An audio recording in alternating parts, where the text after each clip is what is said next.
welcome.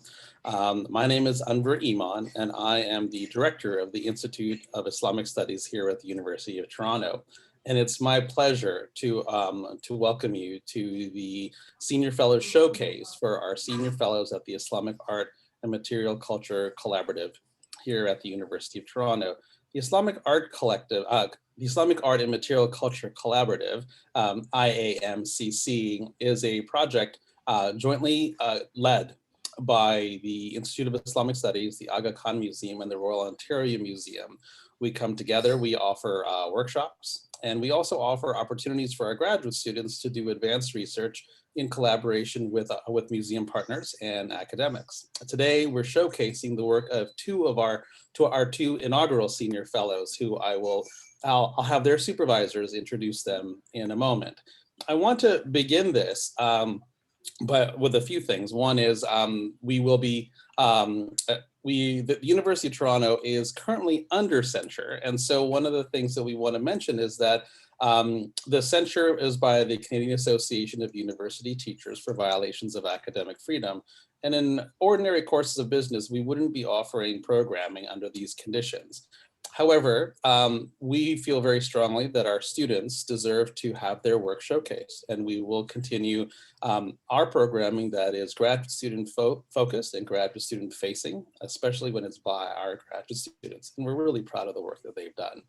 But I do want to be mindful that the censure is still ongoing, and we look forward to the university taking all efforts to have it lifted.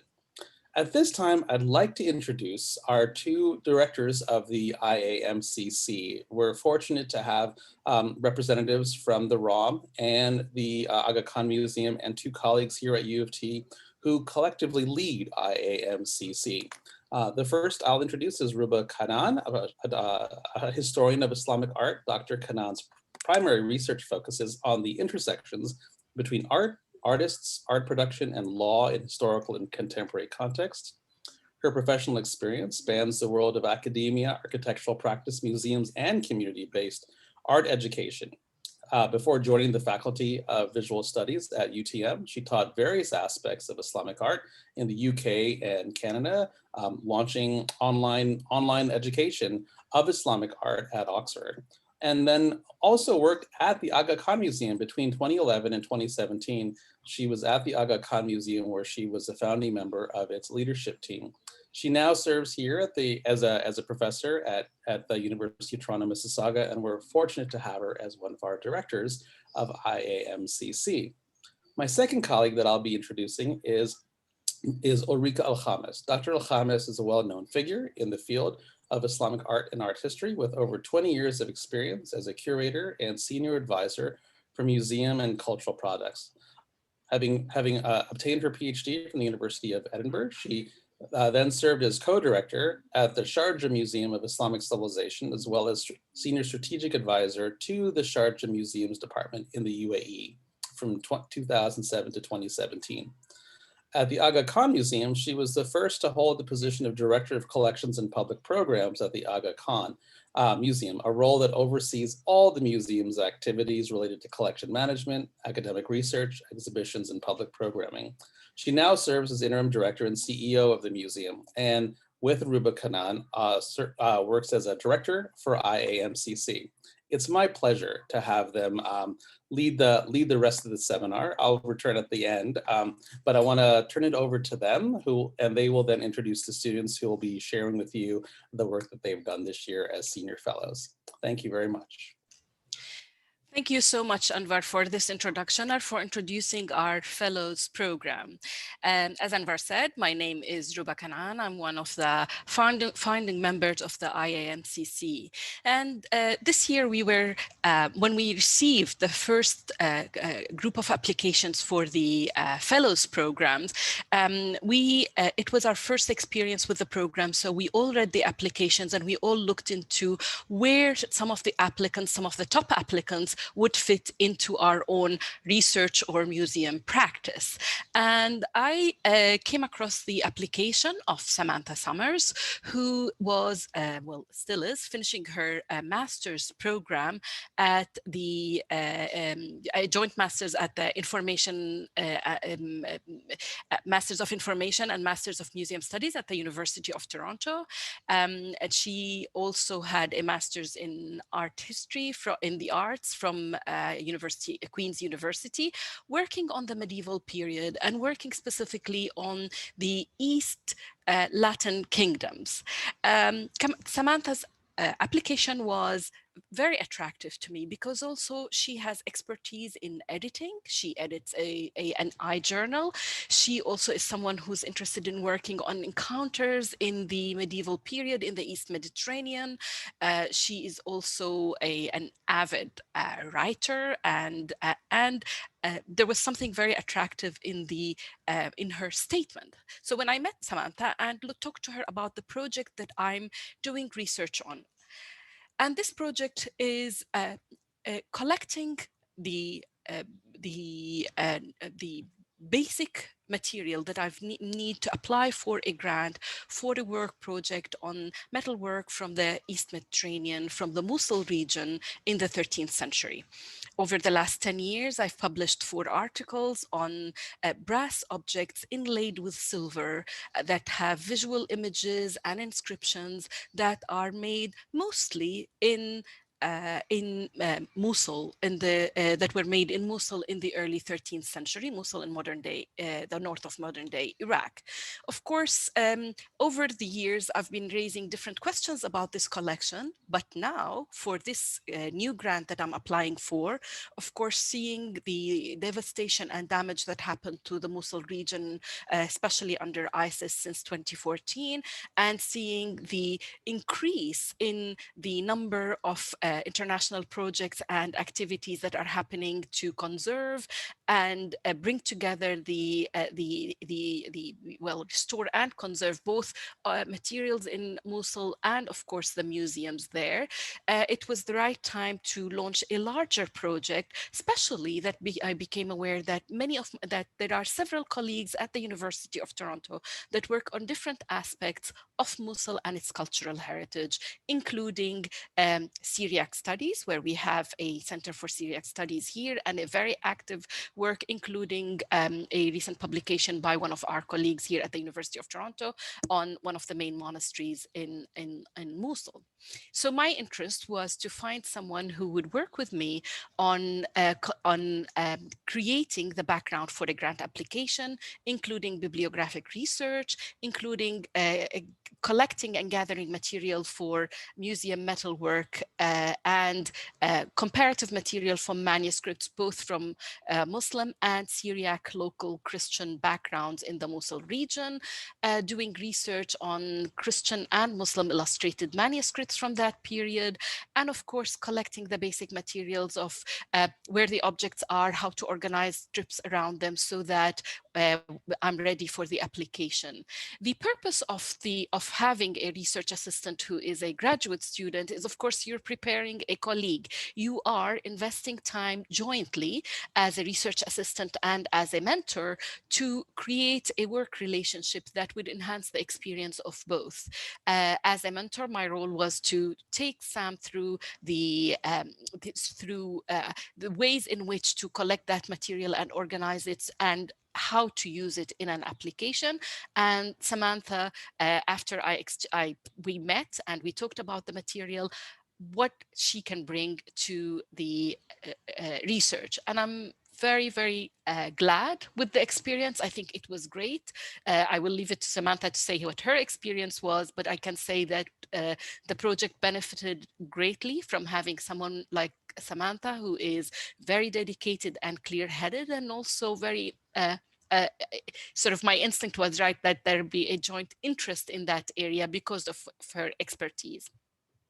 Finally, I'm very delighted to say that not only is she finishing her master's in the coming few weeks, but also she has just been appointed as a fundraising coordinator at TIFF, a job that I know she was looking forward to. So I'm really glad. And with that, I leave it to Sam. Sam, the floor is yours.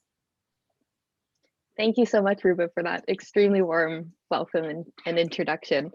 So I'll just get my slideshow shared. Hope everyone is doing well. Apparently we have someone with us who is in India right now. So that is dedication. It's quite late there. So this project, I mean, first of all, hello, thank you. And I just want to say how honored I am to be an inaugural senior fellow with the IAMCC. This has been such an amazing experience with such an amazing group of people.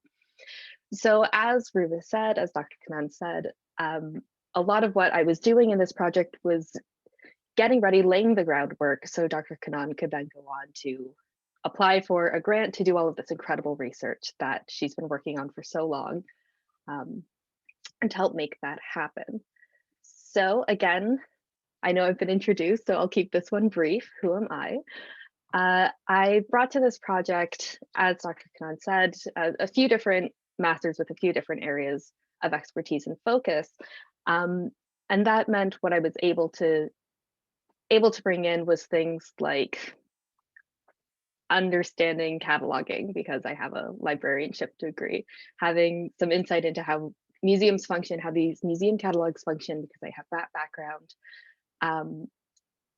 A focus on regions of intergroup collaboration, cooperation, exchange, and yes, sometimes conflict through the research I did in my MA.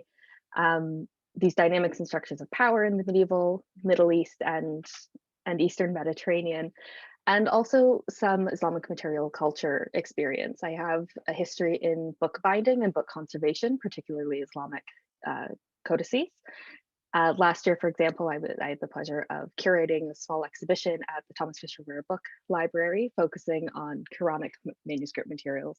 So again, that was just another sort of piece of the puzzle of my fit here in this program. And I'm very pleased, very lucky to say that, I was able to incorporate all of these areas of focus and areas of passion into the work that I have been doing over the past year with Dr. Kana'an. So the larger context for this region, and you will see some of this metalwork as we go through, it's absolutely beautiful. There is a long tradition of metalwork and variety of art forms, with Christian imagery being produced in the Eastern Mediterranean region. This goes back, all the way through the Middle Ages. And some of this could be attributed to Christian groups coming into the region. I have background in Crusade studies, so obviously I'm very aware of that Latin influence in the area. But indigenous Christian groups have lived and existed in the region as long as Christianity has existed. So there's a long, strong tradition of Mediterranean Christianity at play here. So this metalwork, this inlaid metalwork, and you'll see what I mean by inlaid very shortly, was crafted, there was lots of it from across the region, crafted by so many artists, named and unnamed, free and unfree, and as far as we know, from a wide variety of religious backgrounds. This is such a broad region in terms of the faiths that lived there, that continue to exist there. So this inlaid metalwork, scholars have been debating for a very long time. I was talking to Ulrike about it before we started today. The source of this corpus of metalwork, where does it come from? It's been attributed to Syria, it's been attributed to Mosul, it's been attributed to a few other places as well, but these are the primary two. And what Dr. Kana'an is trying to do is to question the attribution of this corpus to Damascus, which is where many people attribute it, to explore how many pieces and artists can actually be attributed to Mosul instead. So she's shedding light on this network of artists that created these incredible works, and asking questions about, who those artists were as well. And investigating, as I said, that local Christian identity in the Mosul community in these objects. So in case you are not sure, where in the world is Mosul? It is, as Dr. Kana'an said, it's in northern Iraq, and it is almost smack dab in between the Mediterranean and Caspian seas. So if you're familiar with this region at all, hopefully this is making sense to you. Maybe I should have zoomed out more on the map, but here we are. And these are, just to give you an idea of the incredible complexity of these works and the absolute beauty of them. Here we have the big image to the left. This is a plate at the Hermitage Museum in St. Petersburg. To the right at the top, there's what's called the Pietra Taudury plate. This, we have no idea where this is in the world. It's in a private collection somewhere. The only image of it, this image that we have, was taken in 1910, and it's just been off the map ever since. Below, we have an incense burner from the Royal Scottish Museum that we'll be talking about a little bit later as well.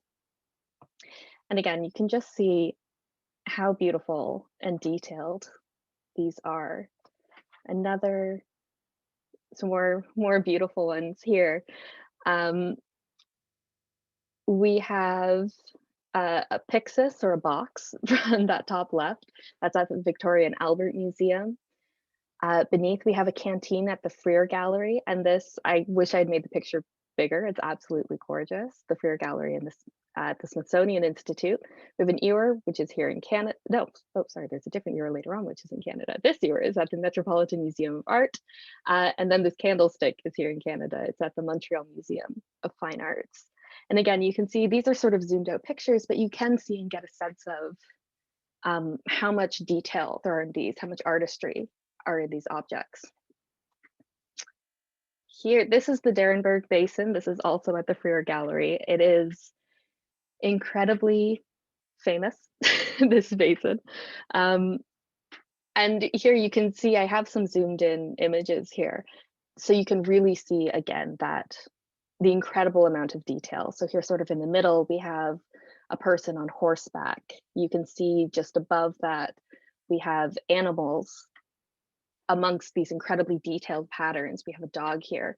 To the right, you can see at the top, these are people, again, some on horseback just below, more people and incredibly intricate details below that as well. So again, I hope you're seeing just how beautiful this is, but also considering how difficult this must have been, the incredible amount of work, of artistry, of mastery of the craft that went into producing all of these works. And you could understand why there are so many conversations about them. Who wouldn't want to talk about these beautiful, beautiful artworks? So my project, sort of the biggest piece of it, was creating a catalog. Ultimately, I created two. We'll talk about the main one today. The first was a database of metalworks with Christian imagery that could be attributed to Mosul. And the second was a database of artifacts with Christian imagery from the Eastern Mediterranean region for comparison. So these included manuscript materials, also other metalworks, some monasteries in the region, artwork at monasteries. So these aren't in museums, they're still in situ. So first step of creating any catalog is figuring out what you're cataloging. What information are we gathering? So this was, like I said, that first step, figuring out what do we actually need to know. In creating a catalog, there are basically two risks you run. Either you don't collect enough information, not great, or you collect way too much information and it becomes unwieldy and unhelpful.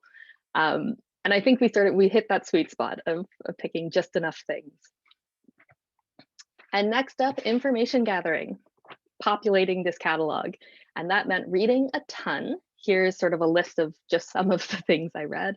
There are a number of sources missing there, and also diving into museum catalogs. And this was particularly interesting for me as someone interested in museums, as someone interested in catalog structure, because you can tell a lot about an institution's priorities based on what and how it catalogs.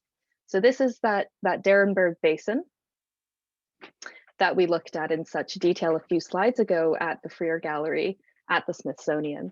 And this, I wanted you to be able to see some of the text, so I didn't do a full zoomed out screenshot, but this is maybe a third of the information there. There's quite a bit. It's very detailed. It helps that at the time this catalog entry would have been created, the curator at the Frere Gallery was Julian Raby, who works directly on Mosul metalwork. So he would have had a personal vested interest in making sure that this is so detailed, but it has beautiful images. It's very complete. It's very helpful. And this is sort of, in my mind, this is the best you could possibly do catalog entry wise. There's so much information there. Another one of interest was for that incense burner at the Royal Scottish Museum that we saw earlier a few slides ago, which again, I wanted you to be able to see the text. So you're not seeing the whole entry, but again, in terms of detail, this is very detailed, tons of information. There's a real sense that after reading this, you have a sort of a solid base to start further research, to look into other related objects or time periods. Unfortunately, there's no image available, but again, with catalogs, when you're looking through them, you start to look at institutional priorities. So digitization projects like taking quality images for catalogs can be incredibly expensive, and it can be a struggle within museums to make sure, to fight for your department to get funding to take these images. So what I imagine happened is some incredibly dedicated curators and researchers wrote this incredible detailed catalog entry and description, but simply weren't given the capacity to take images, which is unfortunate because, as we saw, it's a really beautiful piece. But again, a great example of just a strong start for doing any research. This next one, we saw this plate earlier, or tray. The plates and trays sort of get called both. This is at the Hermitage Museum, as I said, in St. Petersburg. And this is an interesting example of, this is essentially it for the catalog. There's no real zooming out to get more information. This is what they're giving you. They've labeled it as being from Syria. We actually know now that this is definitely from Mosul, so it's not even accurate, but they have some really beautiful images, and you can see the bottom of one of them there. So again, we're looking at those institutional priorities. Obviously, over at the Hermitage, they were interested in making sure that the world can see their beautiful collection, but not necessarily quite as invested in keeping those detailed catalogs that would be, for example, helpful to a researcher who's trying to start a project. And finally, we have the worst of the worst. This is not to call out the Musée des Arts Décoratifs, because they are not the only museum where this happened, but a number of the items that I was looking for and looking at simply hadn't been put in an online catalog at all. The Musée des Arts Décoratifs, you can see I searched here for the call number for the item and just got these drawings instead. This is supposed to be an ewer.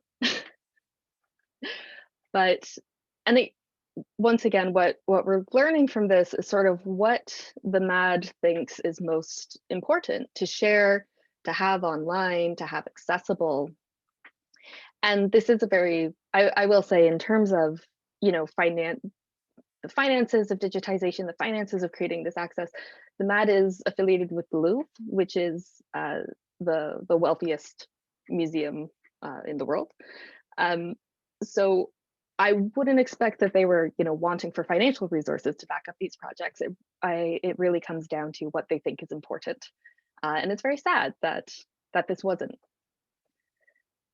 So where are all of these items now? Looking through all of the examples you just saw were either from the United States or in Europe. And that's because most of them have been removed from the Eastern Mediterranean, have been removed from that initial context. So of the 36 items, 9 are in North America, 17 are in Europe, most of those in Paris, 9 in the Eastern Mediterranean, and 1, as I said, that plate where we don't know where it is at all, which is, again, a huge shame. And that's, it's sort of well known, it's often said in the museology field, in the field of museum studies, that, museums are colonial institutions, and the modern museum, as we think of it, as we might know it, is very much based on the European museum model. Largely, most of them are sort of based on the British Museum, in fact. So there's this interesting phenomenon, I'll call it, of almost, and I'm trying not to be too judgmental of them, but almost I would say hoarding these items, but not necessarily giving the resources necessary to then make those items accessible. I guarantee every single curator who works with these items loves them, thinks they're amazing, thinks they deserve, you know, all of the attention and all of the accessibility in the world, but it comes down to those high level institutional priorities. Where are we giving the funding?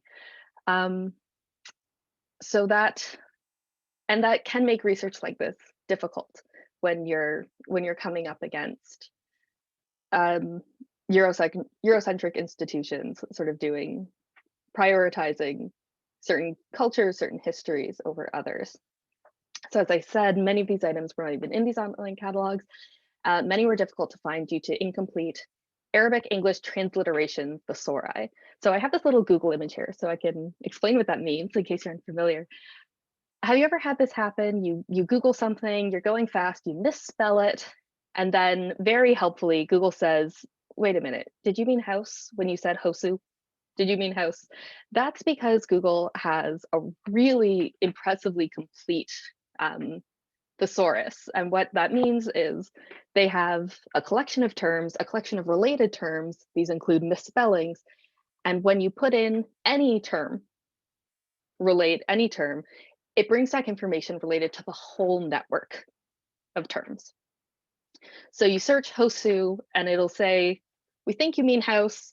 Here's everything we have about house. Here's also everything we have about hosu. To make sure that it accounts for human error. In a museum context, what that can mean is that you search for the word Quran without, you know, that apostrophe. It's cataloged things saying Quran with the apostrophe, but it hasn't linked the two together. So you search for Quran without the apostrophe, nothing comes back. You have to know how the museum is spelling it internally. You have to know how the database is spelling it internally in order to get the best results. And again, this comes down largely to funding, but that can make it quite difficult to search for things, particularly with names. I ran into that with names a lot. So the other thing, of course, as we saw, is that these catalogs are not uniform. They're very contextual, they're very institution specific. They speak to the priorities of these institutions. Whereas in Eastern Mediterranean institutions, the catalogs were often incomplete or non-existent. Again, this is likely due to budgets. The wealthier institutions in the world tend to be in North America and in Europe. Or just different organizational priorities. Maybe it's not a priority to have an online catalog. It's not what the museum thinks is there to do. And there's no examples of any institutions with extremely large collections of these items. They're very dispersed, in contrast to the Louvre in particular, which has so many of them. So the resulting database, it looks big, it looks unwieldy, but this has all the major information we need. And to give you an idea of what that looks like up close, here's the Derenberg Basin.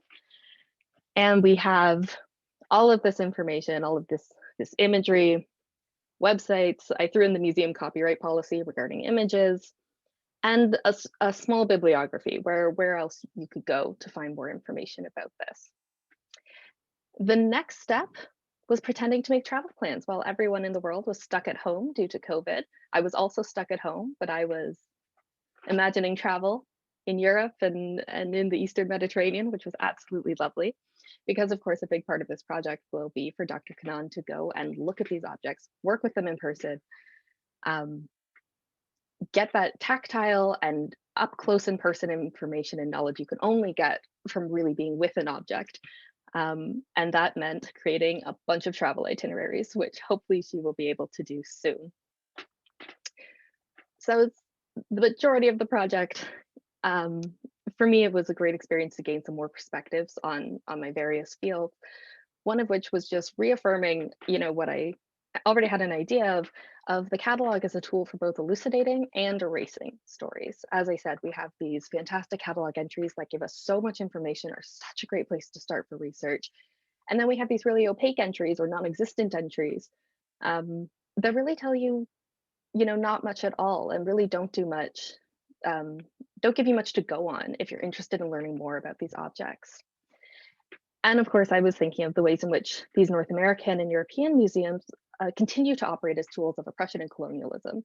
So we've been having in Canada lots of conversations about repatriation, sending artifacts back to their home countries, home nations, and originating groups. And also this deprioritization we see of non-European items.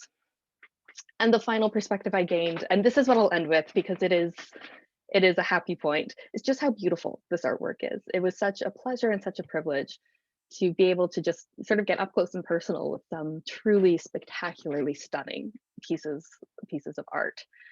So we'll end with that. So we have here an era at the Walters Art Museum, and you can see that beautiful, beautiful sort of like white imagery down there, this flabellum, which is a fan, at the Marymount Museum in Moerlenvers, Belgium. And again, just stunning. This is such, you can't see it from this angle, but such a thin piece. Obviously, it's a hand fan. So you can imagine how much work it takes to keep the metal that thin and add this detail. It's gorgeous. And the celestial globe at the British Museum, which is, again, just stunning. Imagine having that in your home office. It would make COVID so much nicer.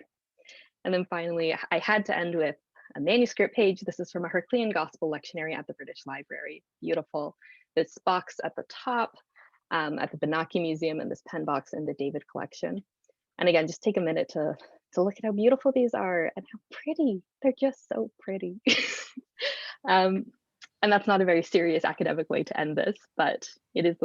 I wanted to end it with everyone having the chance to just appreciate this incredible artwork. So with that, I will bring that to a close. Thank you so much, Samantha.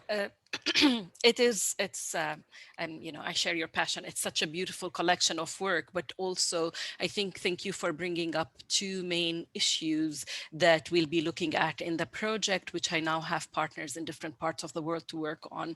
One is how that metal work on the theoretical art historical level has fit into what's called global art history, ideas about movement of visual culture, movement of motifs, movement of artists, and how that beautiful idea of encounter and sharing tended at some stage to also almost put down or negate or underestimate the local communities. And in this case, we're looking at the local Syriac communities of Mosul and their active role in producing and consuming these images. And a good example is the flabellum that you showed, the last flabellum that you showed. The other aspect that is important in what you brought up here, and from this experience that I hope we both benefited from, is also how museums and in a sense, curatorial choices of what to represent in a catalog, whether it's an in-person catalog that you go through and visit, or in our case here, the online catalog, also can be instruments of looking at representation. And here also, specifically for Mosul, we're looking at the representation of minorities. And I had a chance to talk about these issues with colleagues internationally this year while we're doing this research. So thank you so much. I think we're going to move on to Rebecca now, and I will hand over to my colleague Ulrike, and then we'll have questions for both Samantha and Rebecca afterwards. So thank you so much, Samantha, and Ulrike, the floor is yours. Thank you very much, Samantha. That was fascinating. And Ruba, thank you for really championing this research together, which is so fascinating and important and really opens a lot of important questions about who chooses what is cataloged, what is represented, what gets a voice, and what doesn't, and what are the reasons behind it. Thank you, and I look forward to our Q&A at the end. And now it is my great, great pleasure to introduce my senior fellow, Rebecca Tunney, when I first saw Rebecca's application, what struck me in particular, in addition to the fact that she combines an interest in IT and in science with an interest in museum studies, for which she is working towards a master at the moment, is really her polymath approach to her academic trajectory and experience, because she is interested in the sciences, she's interested in the arts and humanities, she's interested in museums, and particularly in how we can improve the visitor experience and add to the museum's multifaceted and multi-directional storytelling, and using technology to really drive conversations around museums and museums collections.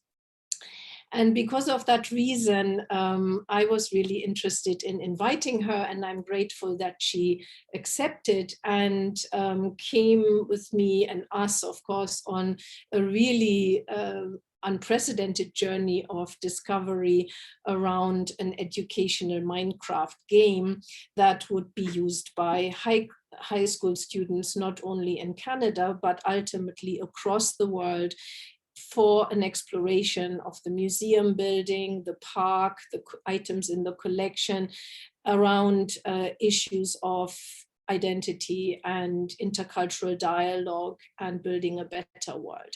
So it was a crazy project in many ways, because it's a very innovative and unusual way perhaps to look at museums and their collections. And I'm deeply grateful for Rebecca that she was brave enough, courageous enough to launch or embark on this with us. And I hand it over to you, Rebecca, now, because you can talk so much better than I can from within, and really look forward to your presentation around the trajectory of this project.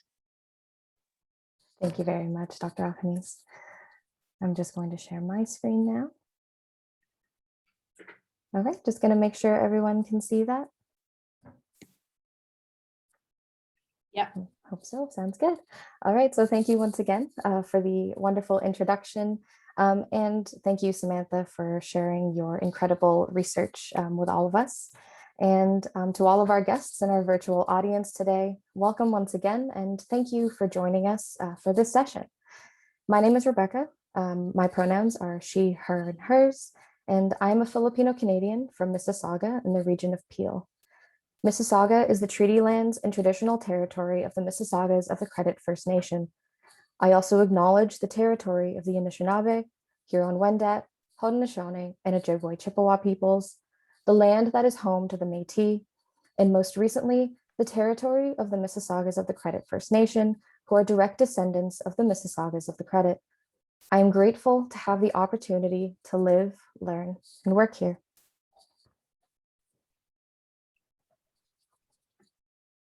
Yeah. So my presentation today is going to talk about my work as a senior fellow with the Aga Khan Museum. I'll start by introducing myself and then introduce the project, including the final deliverable and a brief description of the results of my work. I will then spend some time talking about my research in the museum's collections and some of the major lessons that I learned throughout this process. If everyone's ready to go, let's start.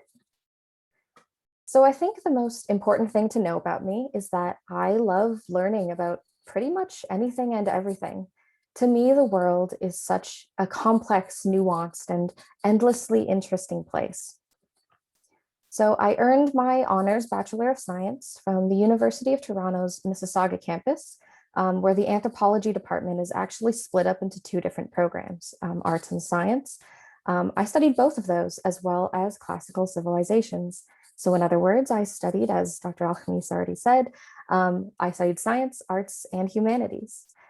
I couldn't really tell you when I decided that I wanted to work in the museum field, but at some point I realized that they would give me the opportunity to really explore different topics for a living. And so immediately after my undergraduate degree, I started here at the University of Toronto's Master of Museum Studies program at the Faculty of Information. My studies have focused on exhibitions, education, and the evaluation of public programming. I'm really just interested in the public-facing side of museums and how they engage with audiences. So I was, of course, really excited when Dr. Iman from the University of Toronto's Institute of Islamic Studies told me that I was going to be one of the inaugural senior fellows. But I was even more excited to be able to work with the Aga Khan Museum, an institution that also prioritizes understanding and appreciation. That's a big goal of mine, is to really help other people and the public really learn to appreciate and understand the world around them. So as it states on their website, the Aga Khan Museum seeks to foster a greater understanding of the contribution that Muslim civilizations have made to world heritage. Through education, research, and collaboration, the museum will foster dialogue and promote tolerance and mutual understanding among people. So when I first met with Dr. Al-Khamis over video call, she told me that she wanted to develop an educational program for youth. As our discussions continued, I learned that she was intrigued by the idea of using digital gaming as an educational tool. More specifically, she wanted to explore intercultural connections as well as the museum's collection. Now, I grew up playing all kinds of games. So when she told me about this project, I kind of couldn't believe it. It felt a bit like a dream. Dr. Al-Khamis encouraged me to think really big, for which I am very grateful. And she asked me to create what we called a recipe or a concept document, rather than trying to develop the whole thing in the 8 months of my placement. So the museum will be continuing to build upon the concept that I have brought to them after my placement and will be bringing it to life in the future. So my senior fellowship took place over the course of 8 months. It began with researching and understanding different resources, what was already available at the museum, as well as exploring different options and ways to fill in the resource gaps. This all happened from September to December of 2020. I also had a lot of meetings and consultations, which was really important both for my learning and also to inform the concept that I would eventually develop. The second half of my senior fellowship took place from January to April of this year and was focused on actually developing the concept itself. This included laying out the framework, writing a complete project document, and creating appendices filled with different examples for the museum to use. I also continued to meet with different people to make this concept as well developed as possible. So here, after 8 months of researching, consulting, and writing, I developed a concept called AKM Craft. AKM Craft is an educational program that uses the popular video game Minecraft to encourage students from around the world to make connections with the museum and with each other. Participants will explore digital recreations of the Aga Khan Museum, Aga Khan Park, and Aga Khan Garden, which will be built in Minecraft for them to explore. They will also look through the Aga Khan Museum's online collection for examples of objects that represent intercultural connections, as well as objects that they can personally relate to. Finally, they'll participate in a series of building challenges that will allow them to express their own connections with the collection, their communities, and the world that they live in. So the culmination of my work was a detailed concept document. This document includes background information and my initial research, which helped inform the development of the concept. It talks about the target audience and how the program will serve this audience, as well as how it will meet both the museum's goals and 21st century competencies for students. The document also includes information about how the program works and how it will, the different resources that will be required for running it. I also included some accessibility considerations to make sure that we allow as many students as possible with different abilities to be able to participate, evaluation recommendations, because ultimately there will be a pilot and the museum will need to build off from the pilot, as well as some ideas for scalability, risks and mitigation, and suggestions for where to go from here. So now that I've introduced the actual concept, I'm going to take us back in time a little bit to the actual research that I did. So as I said, I'm really interested in evaluation and how institutions kind of figure out what does and doesn't work. And I think a big thing is understanding your audience. So one of the first things I did was I needed to figure out who my audience was, and how museums do and do not meet those needs, the needs of this audience. So my project was supposed to be a program for youth. However, I found the word youth, it can be a pretty broad term. Some people say that 15-year-olds are youth. Some say that I'm in my youth and I'm in my mid-20s, which makes a pretty big range.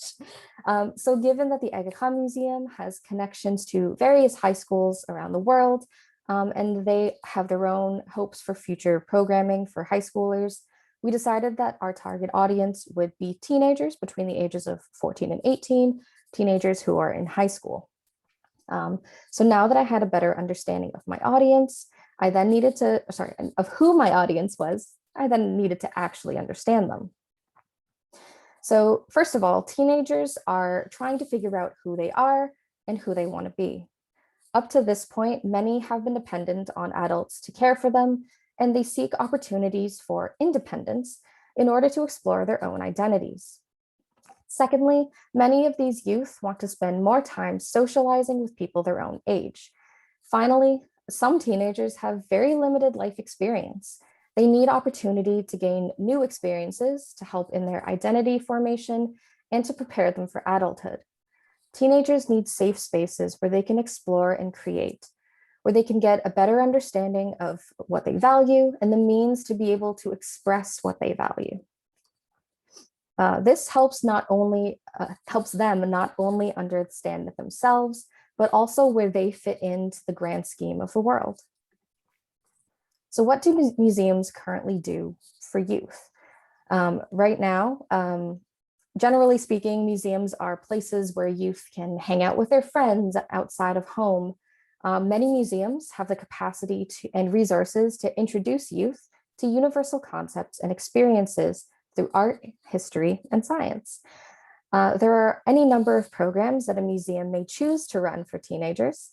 This can include, but is not limited to, social events, workshops, youth exhibitions, docent positions, and youth groups. So for everything that museums do right for teenagers, there's also many reasons why they may feel that museums are not for them. Speaking with my own teenage cousins, they felt that museums are quiet and boring. Instead, they wish they would allow them to learn the stories behind objects and the significance of objects. Why should they know about the things on display? Their perspectives are backed up by some of the research I did that suggests that rows of glass cases, hushed atmospheres, and didactic labels of traditional museums can turn students away. Youth want to be able to feel like they can be themselves in museums.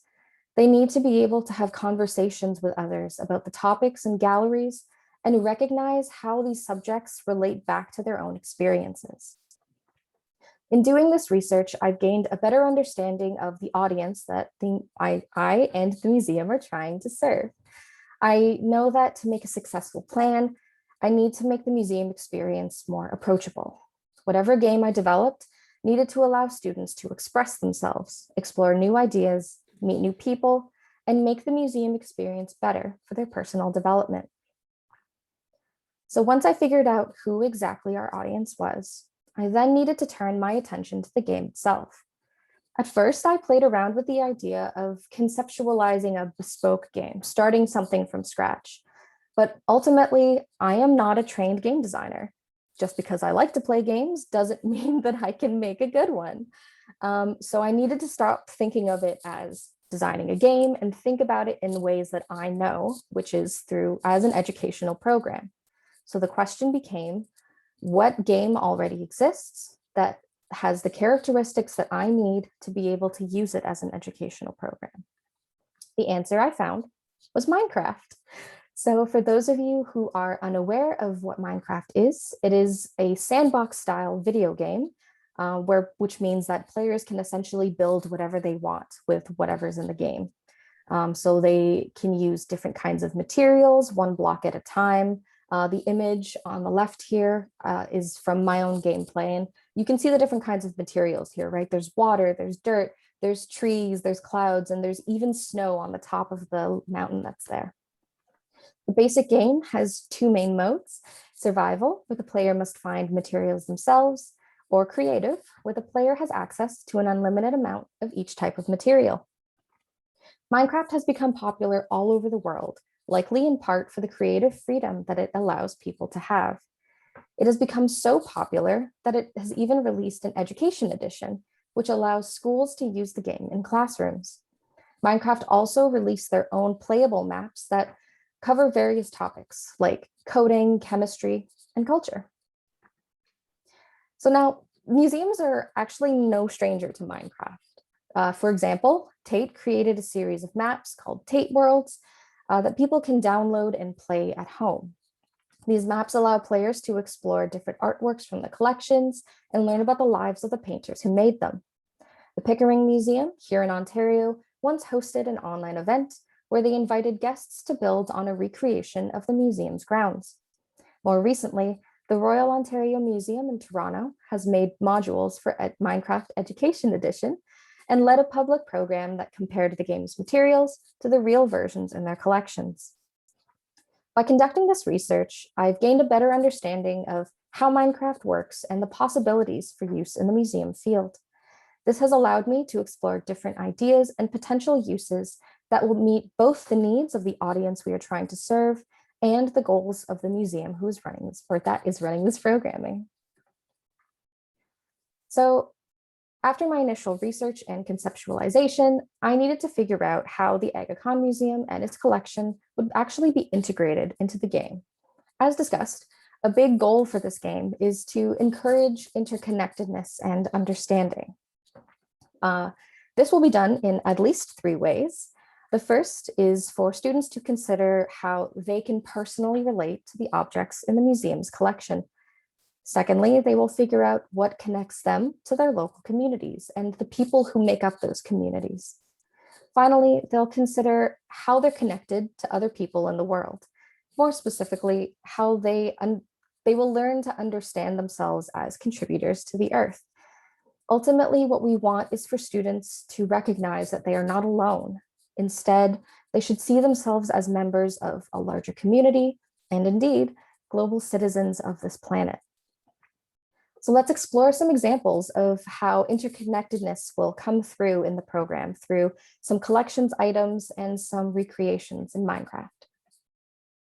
So one example is the object on the left called an ivory horn or oliphant. As described in the Aga Khan Museum's website, the history of this type of horn has led to its association with the intersection of Christian and Muslim cultures, particularly with regards to the Crusades.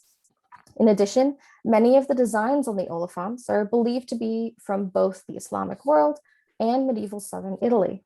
In this way, the ivory horn indicated interconnectedness within the medieval Mediterranean, showing commonalities between cultures that many may assume were quite different. The second object over here is my personal favorite from the collection. It is the planispheric astrolabe. This one in particular is from Spain, though the device was first designed by the Greeks and was later refined by scientists in medieval Islamic worlds, I think. And so the thing that's really interesting about this is that there's 3 different languages here. I believe it's Latin, Hebrew, and Arabic are the 3 languages that are on here. And so this shows a kind of interconnectedness as well, right? And kind of reflects the societies that many of the students who participate will live in today. If we imagine different signs, even here in Canada, a lot of signs are written in both English and French. Many different places will have different languages in the same region. And so here we have 2 paintings that were meant, these paintings are meant to encourage students to consider what communities they are part of, both big and small. Starting on the left, we have a market square.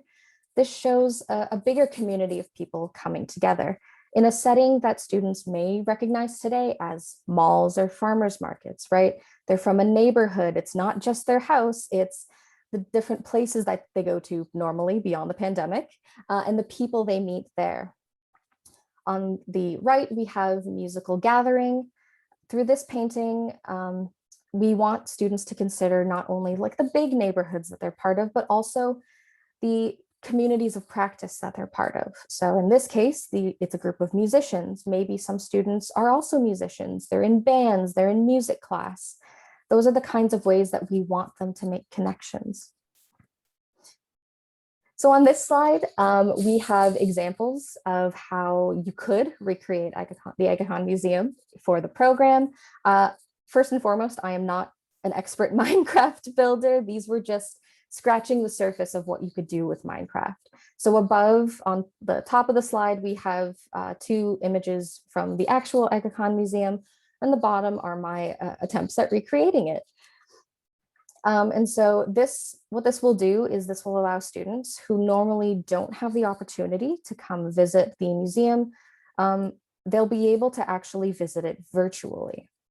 So they can use their Minecraft character, sign in, and really explore using the game itself. And then here we have an example of the Aga Khan Garden in Edmonton, Alberta. Once again, the top is a still from a video tour, while the bottom is my recreation of it.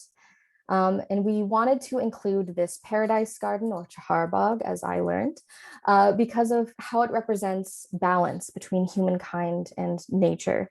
A really big part of this is, again, having the students consider themselves not as alone. They don't exist in a vacuum. They exist on an earth that with other people. And we want them to consider how they also balance with nature and how they can live in harmony with nature. So the 8 months that I have spent working on this project have been full of really interesting conversations and informative discussions and many important lessons. I'm going to share 3 of these right now. So the first lesson from this placement is that it's really important to understand your goals. We've talked about this a lot in my classes, but I think this has really just reinforced it for me. In the beginning, the goal was to make an educational program for youth to teach interconnectedness. This general goal spurred on a lot of different ideas, but it became hard to figure out which path would be the right one for us. Through conversations with my supervisor and different experts, I figured out how to make the goal much more specific. Make a game-based educational program for teenage students that teaches them interconnectedness with the museum and each other. Getting to better understand my goals narrowed down my research on a very specific age group and the kinds of programs that would best serve the audience and the museum. This made it easier to figure out what ideas would take me in the right direction and which were unnecessary for our needs. Along the same vein, my second lesson was the importance of constantly checking back with your goals. When we talk about exhibition development in my classes, we always talk about how important the big idea is for making sure that you avoid scope creep so that the exhibition doesn't get too big. I would argue the same thing for educational programming. I think it's one thing to set a goal in the beginning, but if you're not constantly checking back with it, you run the risk of taking yourself in the wrong direction. This happened to me around January. I had been working on this for a couple of months, and I had all of these different plans, and I was really excited about it, and I was writing about it. But while I was writing, something felt wrong, just deep in my gut, that something didn't feel right about what I was writing. I couldn't name it. So luckily, I had made a logic model for this program, which includes the inputs, outputs, resources, outcomes, and the kind of impacts we want this to have. And so when I revisited my logic model, I realized that one aspect of the program that I was making didn't actually contribute anything. And in fact, it just made it more complicated than it needed to be. So I reconfigured the program based on this reflection, and I think the program is all the better for it. So again, really important to constantly check back with your goals. And my last lesson is don't get distracted by digital. again, something that I have talked about, or sorry, that we have learned in our digital museums course, but it really became apparent, especially from what I was talking about, right? Clearly, I got distracted by all the possible ways that Minecraft could be used. I tried to integrate things into the program just because I could, and not because they were actually taking us towards our goal. It was only until I looked back at my goals that I realized how carried away I had gotten. And I learned to be more intentional with my use of Minecraft to make the program the best that it can be. To speak more generally, I think it's important to be open-minded to new technologies and ways of experiencing museums. We've seen how important this has been during the pandemic, but it's also important to remember that alone digital programs are tools that can be used well or used poorly. We have to be intentional and thoughtful about the ways that we use digital programming to make sure that it's truly serving a purpose and it's not just a gimmick. So now with my project wrapped up, I've submitted my document and everything is coming to a close. I would just like to share some final thoughts. So the pandemic has really kind of forced us and many institutions to reconsider what audiences they are engaging with and the best ways to go about conducting that engagement. Since people haven't been able to visit in person, the increased use of digital programming has the potential to create new opportunities for reaching underserved audiences. In creating AKM Craft for the Aga Khan Museum, I hope that it will help students feel a greater sense of belonging in their communities and within the world, particularly as this time has been so isolating for so many people. I hope it will encourage youth to seek connections everywhere they go and not just differences. And finally, I hope that this program will inspire youth to explore and create and help them feel more comfortable with museums in the future. And as for museums, I hope that concepts like this will encourage institutions to meet their audiences where they are. Take the time to get to know the people you are and are not serving and figure out how to make your institution more relevant to them. Don't be afraid to explore new tools and techniques and get creative with the resources you have. Be intentional with your programming, understand your communities, and always design with your goal in mind. I also want to take a moment to say some special thanks to all of the people here on this slide who supported me throughout this senior fellowship. Thank you to Dr. Al-Khamis, Marianne, Bita, Salima, Hussein from the Aga Khan Museum. Thank you to Alex from the Aga Khan Academies, Professor Claire from Sheridan College, and Dr. Eman from the University of Toronto's Institute of Islamic Studies. And finally, a thank you to my professor, Agnieszka Chalice, from the Faculty of Information. She has taught me so much of what I know, and I'm endlessly grateful for her support. And thank you to everyone in the virtual audience today for joining me for this presentation and for your interest in my project. I hope you go forward and see all of the wonderful things that connect you to others. Thank you. Thank you very much, Rebecca. That was spectacular. And if I may say something, I gave you this project not knowing anything about gaming or Minecraft. So in the process, I learned so much from you. So I would like to thank you really very much for teaching me.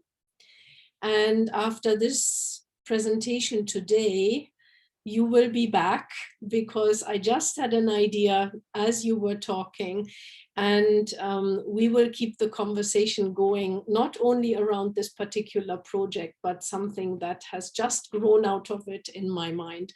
So thank you very, very much. And we will see you soon at the museum. And I pass it back to Ruba and Anwar to moderate any questions and answers, the question and answer session.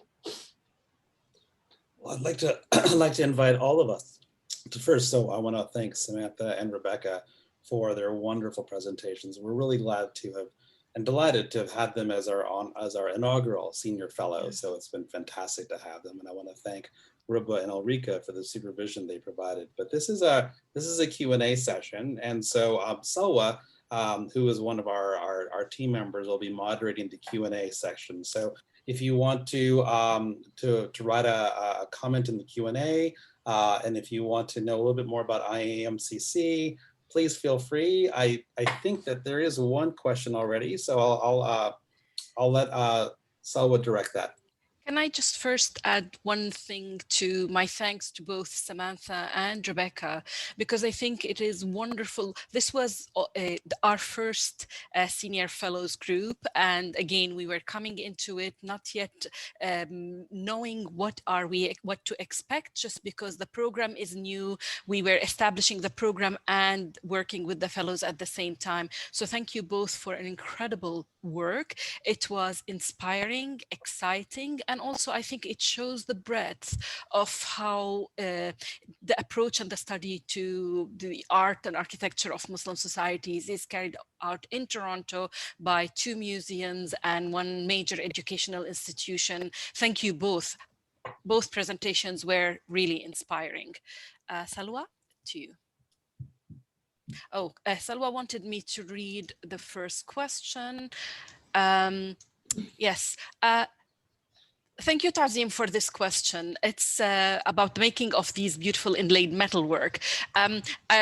You know, both Samantha and I can pitch in and talk about that, but this is something that has been known in the field of Islamic art, and there's a lot that has been written on these metalworks, because it is taking a little bit of silver and changing a humble brass object into a work of art, not only by shaping the material itself to whatever shape the object is, but by carving into the surface of the copper and inlaying silver objects in it to create a painterly effect. It's as if you're painting with silver on the brass object and creating these magnificent objects.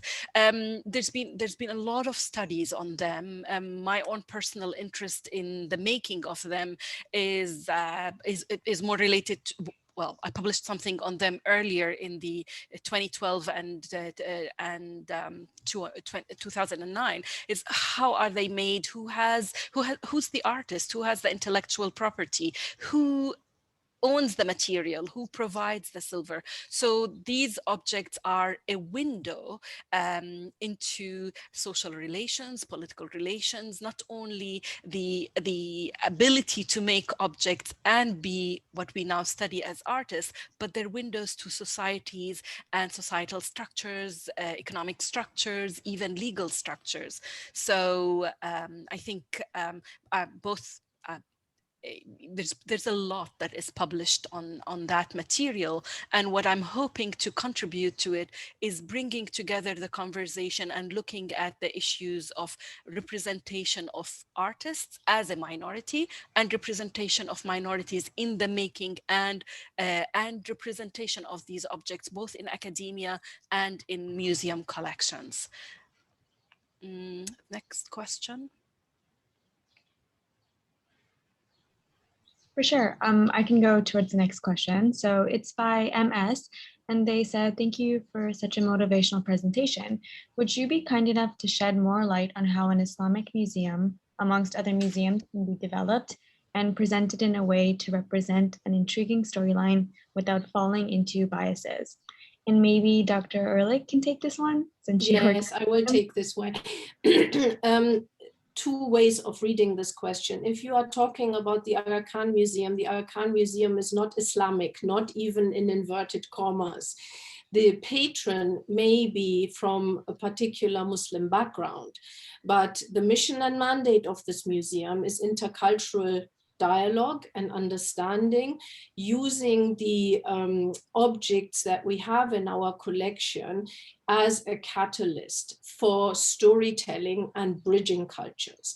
So the key around the objects we have in our museum is actually to do 2 things with our storytelling. First of all, highlight and emphasize the diverse contributions of all the people that contributed to the creation, to the trading, to the perusal of this object. And these would not only have been Muslims of different denominations, but also Christians, Jewish communities, Zoroastrians, Mandaeans, different Christian communities. So our work in the Aga Khan Museum is about that. It is about unlocking the stories that we share while in the context highlighting the diverse contributions and voices that come to the table, have always come to the table. And that is what Rebecca's game concept is also about, to look at what themes that are relevant to all of us and the contributions to those themes then and now. If you are talking about establishing a new museum or having a museum with an Islamic outlook elsewhere in the world, the principles in fact are the very same. Because in this world today, where everything is even more fractured than it perhaps ever was, a museum's role should always be to bring people together, not to separate them, and not to create narratives that leave some people at the door. So that is how I would answer this question. Thank you. That was a really good answer. So the next question is for Samantha. And it says, it's very interesting to hear about how some of the online searches included different words and misspellings. Is there anything you can say about different languages and scripts in the same way? For example, Arabic or other languages? So interesting question. One of the big things that I think about a lot actually in terms of accessibility and in catalogs is this questions of transliteration. I have a history working with rare books, and this comes up a lot. There are so many different languages in the world. How do we write a different language using a set of characters not designed for it in a way that makes sense? And I mean, there's a lot of different approaches to it. There's no real right answer. I will say one of the ways that English as a language, I mean, has been given such priority because of colonialism, because of so much violence, that it's much easier to standardize English in other scripts because it gets talked about more. Having said that, again, it's so almost and undeservingly ubiquitous that so many places in the world, it's quite common to see the Latin alphabet, it's quite common to see English. So it's almost not even a concern so much from going from other languages trying to work in English because of that history. When it comes to accurately transliterating other languages into English and into the Latin alphabet, there's often less standardization. And as I said, those thesauri don't get built up very well. And this happens in so many ways, and it happens in places you might not even expect it. Something that we run into here in Canada, for example, is when francophones will try to spell their name that has an accent in it in a system that was built in English, they often can't. So even though we're talking a second national language, even though we're talking Latin alphabet, still so many systems are designed just for English to function, just for English to work.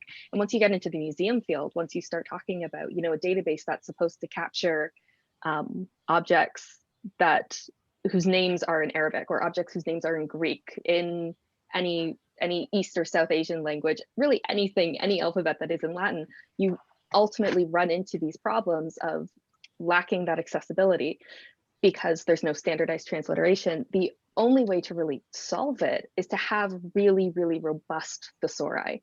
And a lot of places, as I've said, don't, be that because budgetary restrictions, or be it just because someone in the chain of command doesn't think it's a huge priority.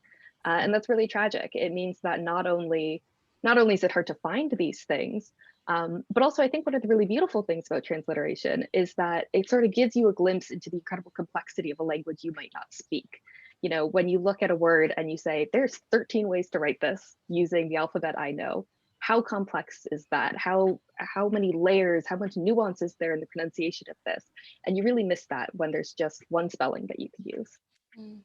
So one of the things that I also, Sam, you're completely correct, but also one of the things that once you start looking into the online collections, is that an online catalog is a reflection of the the collection management system that a museum uses, and there is no uniform thesaurus amongst museums.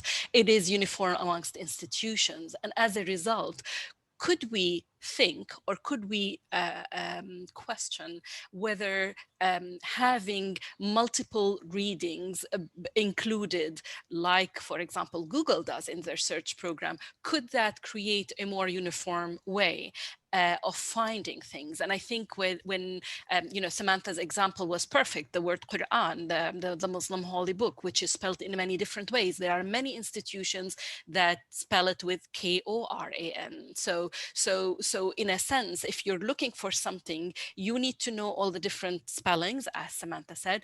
If not, you are stuck. But at the same time, we are prioritizing the English spelling of it. So how do we include the local language, or the indigenous languages in which the different words are meant to be? Now, parallel to that, there is another important thing, is that not all museum collections include the inscriptions on objects themselves. And definitely most museums do not translate the inscriptions on objects in their galleries. So you look at them and you think it's writing, and it doesn't really matter. So there are so many questions one can think about related to transliteration, to inscriptions, to who, as I think both Samantha and Rebecca said, who is the audience for that text? And I think we need to always give the museums the benefit of the doubt, is that a museum is working as an individual institution. There are no communal thesauri, especially for Islamic art. I know, for example, the Getty has tried to create something for art history in general, but it doesn't cover areas that, such as where, for example, Arabic or Persian or Urdu or Malay or other language, or Swahili languages, where a museum that has objects made by Muslim societies will have these different languages.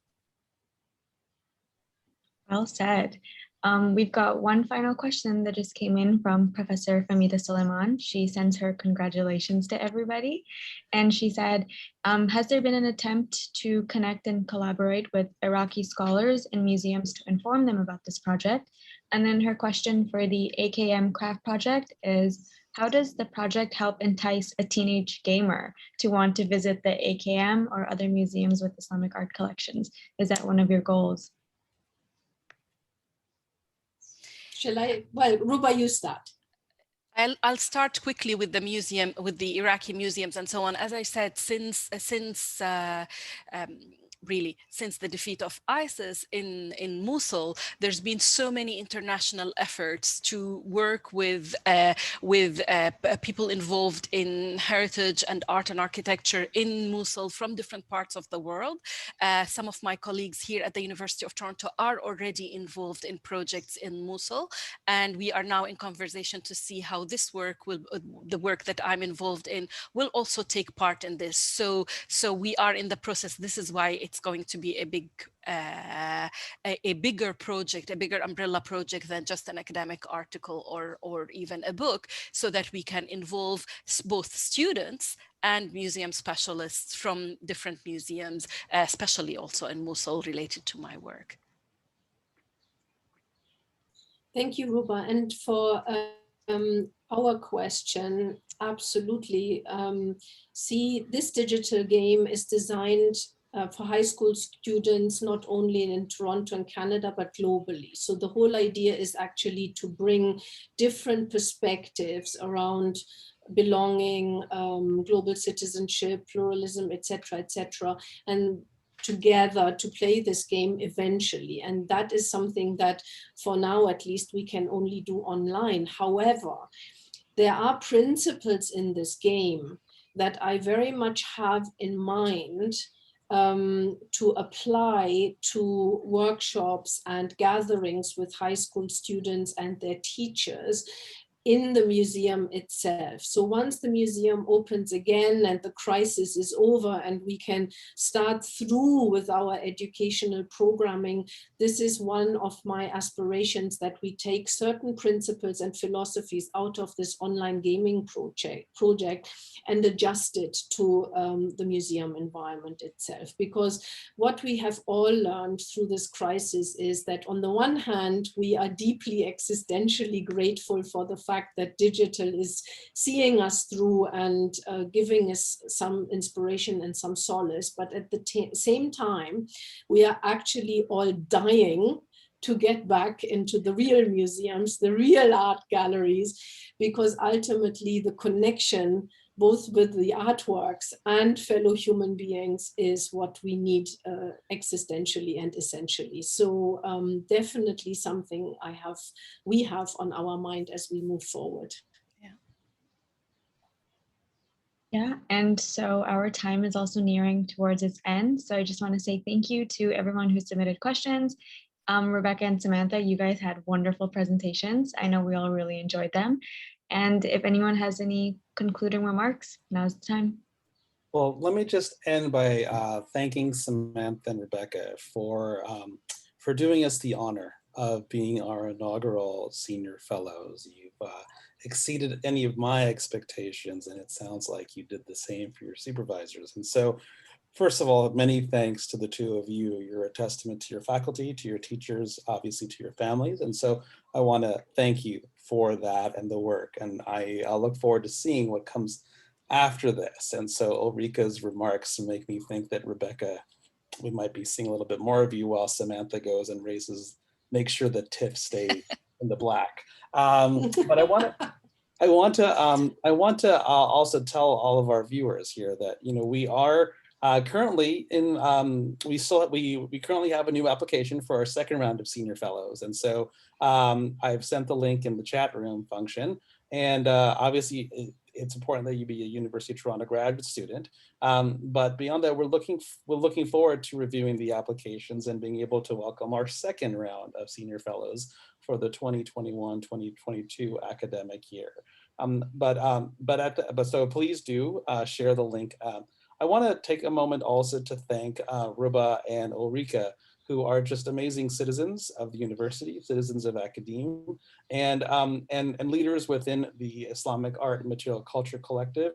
I want to take a moment to acknowledge Heba Mustafa and Famida Suleiman, who are on this call as well, who are also our directors of the program. Without the four of them and their leadership and their energy and their foresight, there would be no program, quite frankly. So IAMCC exists because the four of them devote their time, their effort, their energy on a voluntary basis to make this program available for everyone and feature it here locally for our students, but also globally through our network and those who attend our workshops. So to the four of them, I want to convey my deep gratitude and thanks, obviously to the Aga Khan Museum and to the Royal Ontario Museum as our institutional partners.